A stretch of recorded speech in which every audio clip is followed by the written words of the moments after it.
I do actually have a particular sexy superpower myself, which I'm pleased to tell you about, which is that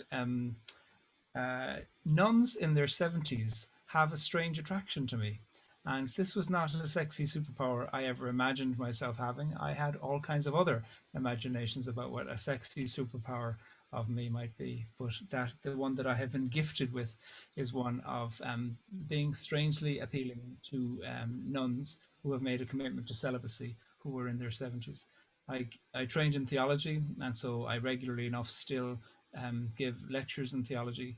And I was giving a series of lectures once, and a woman came up to me and stood very, very close to me and placed one hand on my breast and the other on her own, and stood even closer and said, Pádraig, how is it that a man of your age can make a woman of my age feel like this?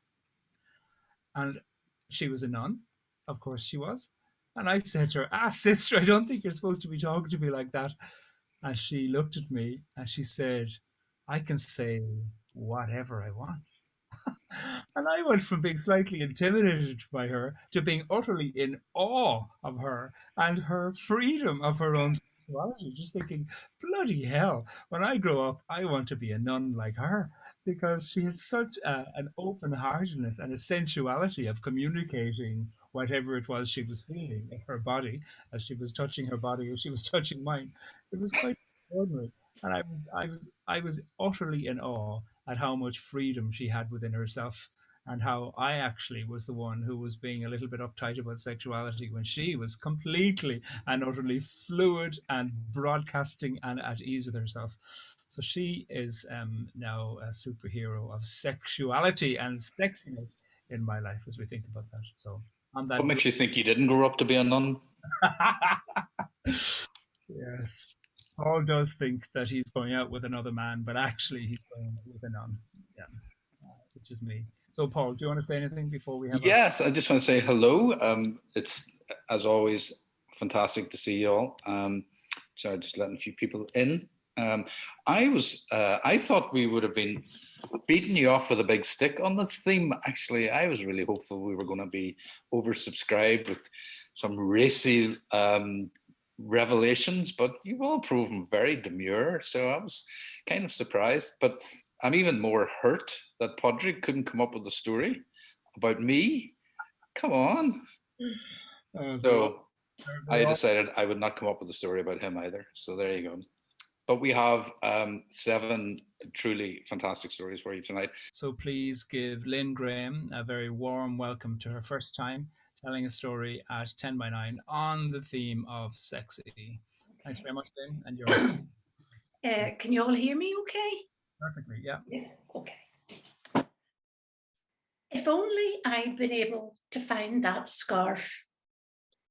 It was as a 15-year-old that I met my first love. And boy, did I think he was hot.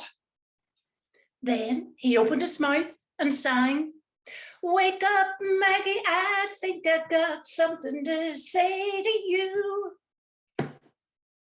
And I was well and truly smitten after those first few seconds on Top of the Pops in 1971.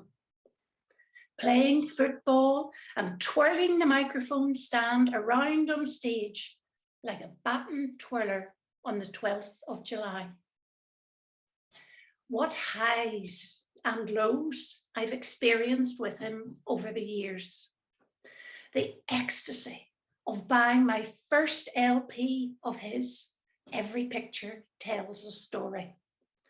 The 12 by 12-inch sleeve, an artwork in its own right, and writing my name and the date on it, as we did before the CD came along.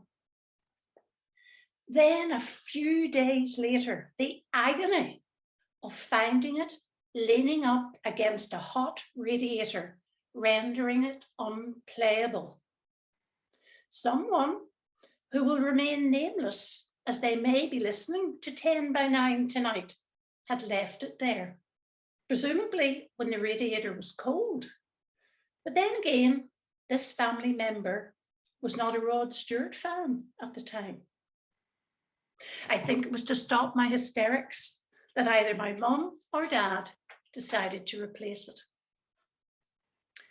When I heard he was coming to play in Belfast and getting tickets for what would have been my first Rod concert, only for it to be cancelled because of the troubles, to say I was devastated would be an understatement. Wonderful memories of island hopping in Greece with a rucksack as a student. And after a few Retsinas, a cheap Greek wine similar in taste to turpentine, grabbing the nearest broom to act as my microphone, to be twirled around as I ran my fingers through my hair and performed my party piece. Maggie May, of course. I must add that the turpentine, also known as Retsina, had to be diluted with Greek lemonade to render it drinkable. It was during one of these carefree student summers in the idyllic Greek islands that I met Hazel from Manchester, another huge Rod fan, who performed with me on the dance floor on the balmy Retsina and lemonade fueled evenings in the back garden of Taki's Taverna in Corfu. It surprises me to this day that the 45 on the jukebox didn't mysteriously disappear to stop Maggie May blasting out yet again.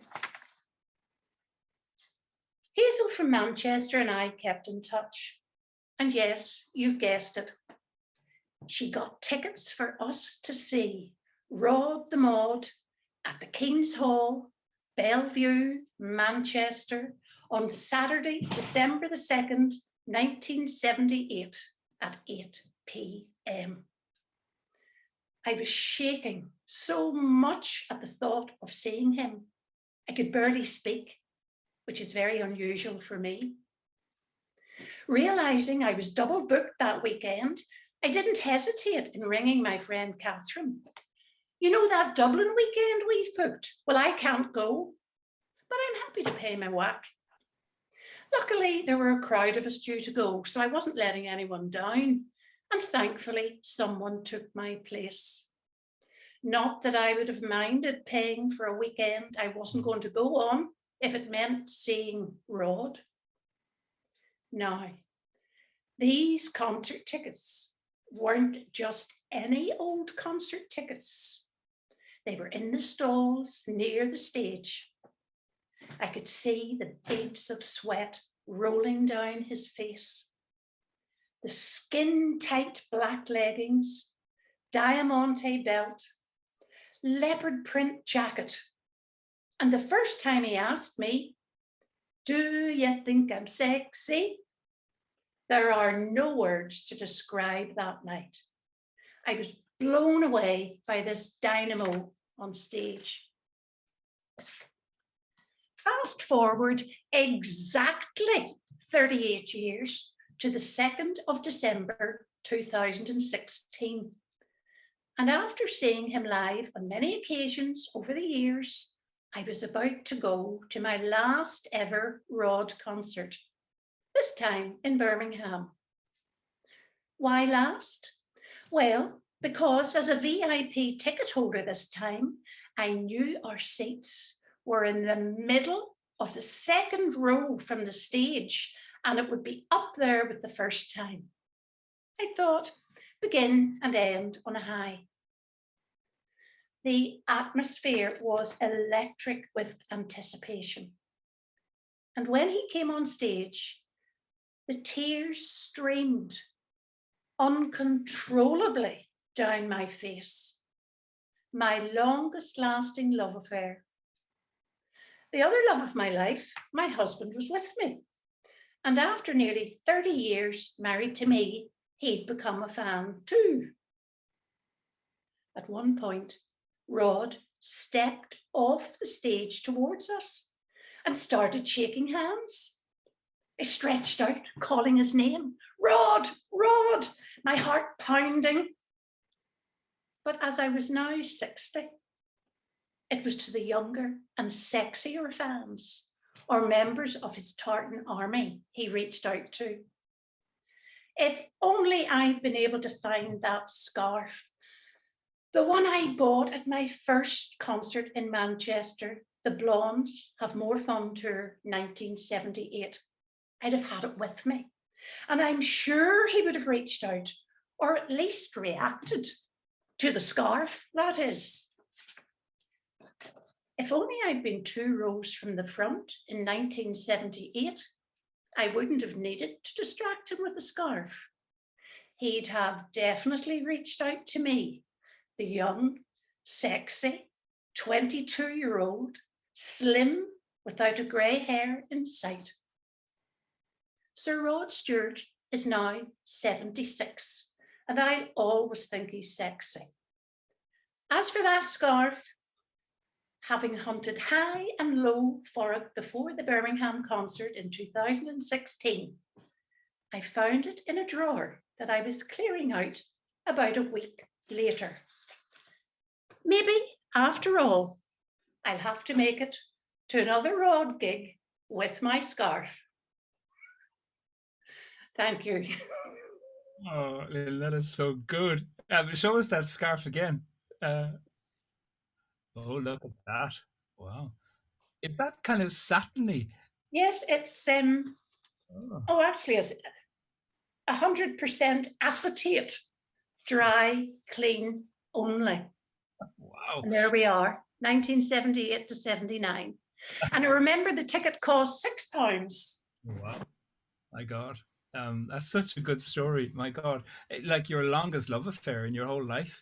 Rod. Absolutely. Yeah.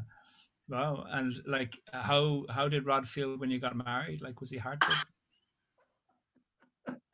I don't know, but actually I thought this afternoon I might send him the story. Oh, you should, for sure. Right. I can't imagine that he'd find somebody who has been so faithful to him in terms of all going along to all those gigs all those years. Is he still producing music? Pardon? Still producing music? Oh, of course he is, yes. He's about to head off in, let me see, 2021 or 22. Unfortunately, it's in America, a wee bit too far for me to travel. Oh, yes, his football days are over, mind you, because he was playing football with his young son, and I think he's wrecked his ankle, you know. But anyway. And then when you were submitting the story, you phoned Paul up and read it to him over the phone rather than sending in the text. Is that how you did it? Well, yes, because I'm really not very good with IT. Okay. You don't need In fact, I haven't much of a clue, really. I can work Zoom and that's about it. Well, I mean, we were delighted that you wanted to tell the story. How did you hear about it? Was it just coming along to a few over the last while? I've been coming along to them over lockdown. It was my sister. I have to look and see if she's on tonight. It was my sister told me about them, and to be honest, the queue outside the black box isn't really me, and I just think Zoom's great, you know. We're delighted that you come along and that you thought, well, look, here submitting through the website, it doesn't make sense, but how about you just give us your number and we give you a phone? That's perfect. So Okay. just clue to you and to anybody who ever wants to do that. If sending in a submission doesn't work for you, just get in touch and we can phone you up and then find a way where we can, or set up a Zoom call just with you as well and find a way where you can share your story with us. So